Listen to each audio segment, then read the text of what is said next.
कहानी का चस्का में आज मैं लेके आई हूँ तेनालीराम की कहानी और नीलकेतु।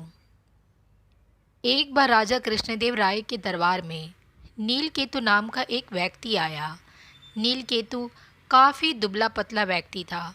वो दरबार में पहुंचा और राजा कृष्णदेव राय को बताया कि वो नील देश से आया है और अभी वो विश्व देखने के लिए यात्रा पर निकला है।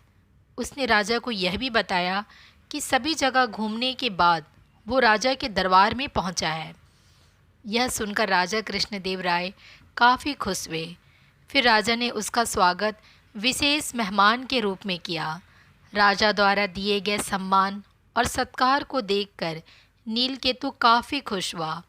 उसने राजा से बोला, महाराज, मैं उस जगह के बारे में जानता हूँ जहाँ कई सारी परियां रहती है।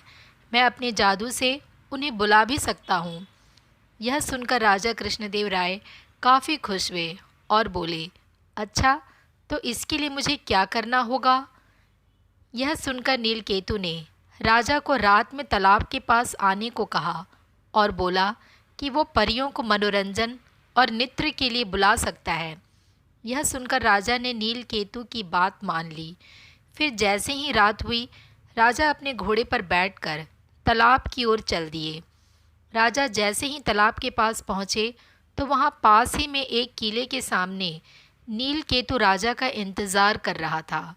राजा उसके पास पहुँचे तो नीलकेतु ने उनका स्वागत करते हुए कहा कि महाराज, मैंने सारा इंतज़ाम कर लिया है और सारी परियां किले के अंदर ही मौजूद है। राजा जैसे ही नीलकेतु के साथ किले के अंदर जाने लगे, तभी राजा के सैनिकों ने नीलकेतु को बंधक बना लिया।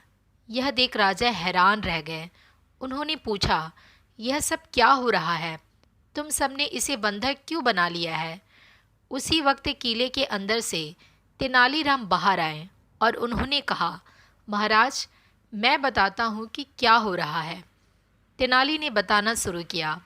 उसने कहा, महाराज, यह नीलकेतु कोई यात्रा करने वाला नहीं है, बल्कि नील देश का रक्षा मंत्री है और उसने धोखे से आपको यहाँ बुलाया है। किले के अंदर कोई परियां नहीं है। यह सिर्फ आपको यहाँ मारने के लिए लेकर आया था। यह सुनकर राजा ने तेनालीराम को अपनी जान बचाने के लिए धन्यवाद किया और पूछा, तुम्हें इस बात का कैसे पता चला तेनाली?